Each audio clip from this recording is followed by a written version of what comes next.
host of the Gridiron.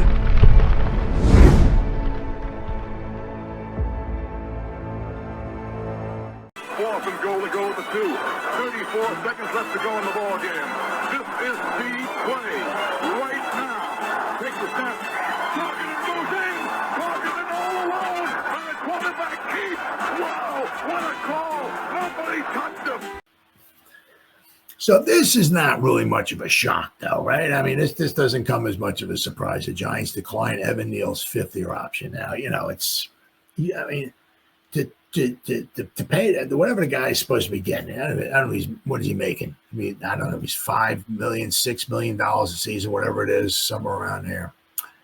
But I mean, his fifth-year option, if they picked it up, would be somewhere in the neighborhood of around $15-16 million.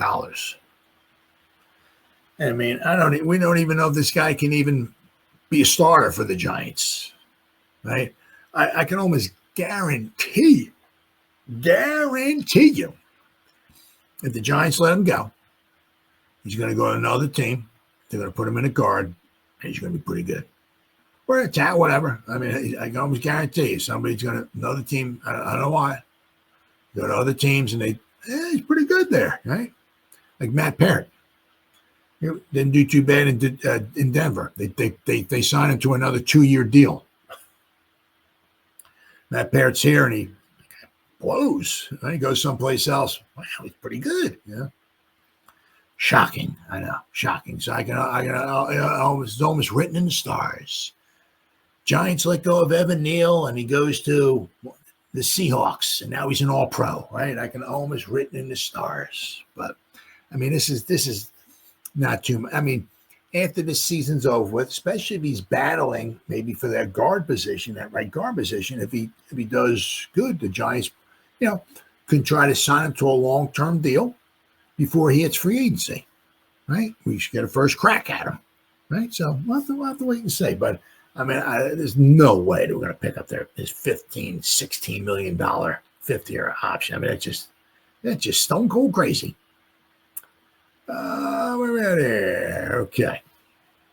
So, NFL Draft is a football holiday filled with tradition, celebration, and the culmination of so many dreams. It's also a time to be recklessly optimistic as teams usher themselves into their next era and embark on a journey where everyone has a clean slate. That's true. Everybody's 0-0. Everybody is Super Bowl aspirations, right?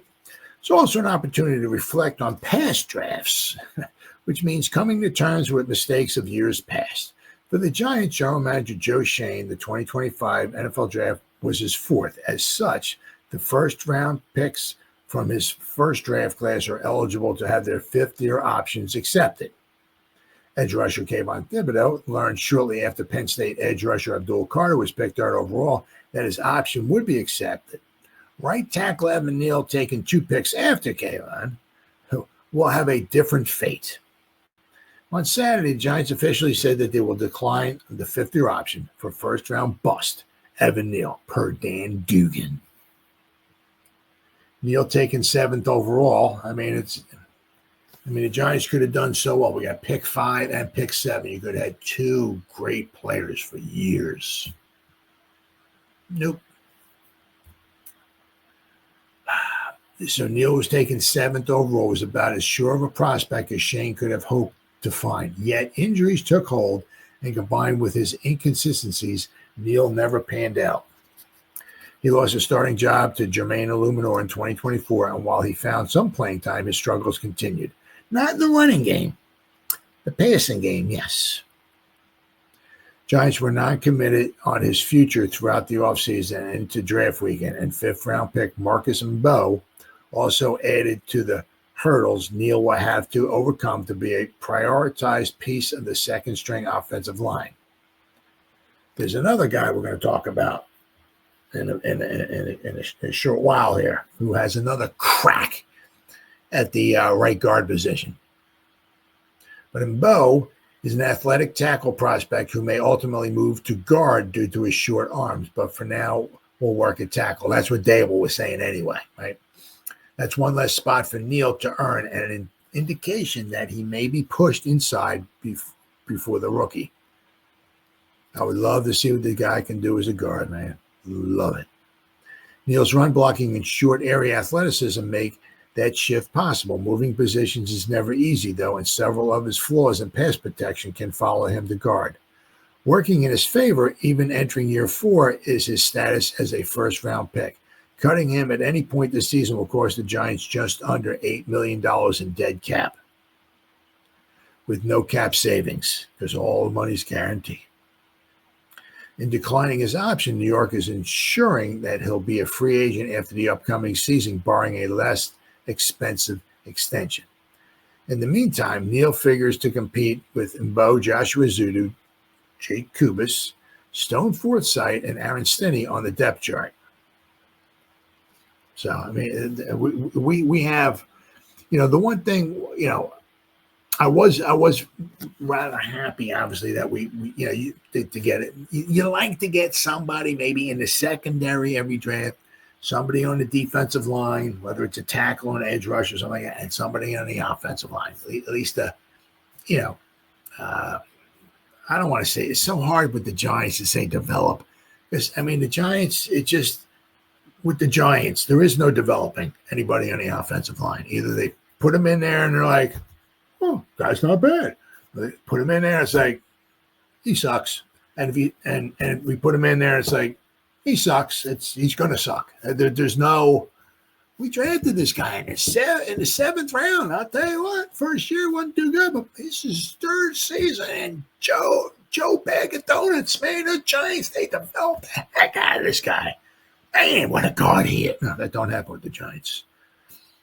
We keep the guy, we keep him for a year or two, whatever, every year. He sucks. We just let him go. Now he's an all-pro with the other team over there. Oh, now he's a Hall of Famer. But there is like no developing offensive lineman with the Giants. I don't know what it is, why other teams can develop players or why other teams can take our trash and make them into solid gold. Don't know.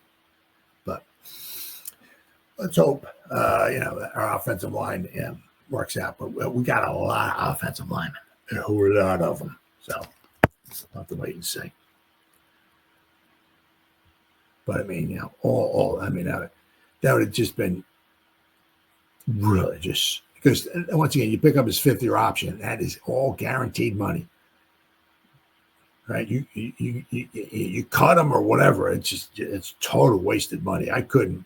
I mean, you think about letting Saquon walk or something like that. I mean, picking up Evan. You know what kind of a joke the Giants would be. I mean, if they picked up his option, like $15-16 million, and they wound up cutting him. Wow.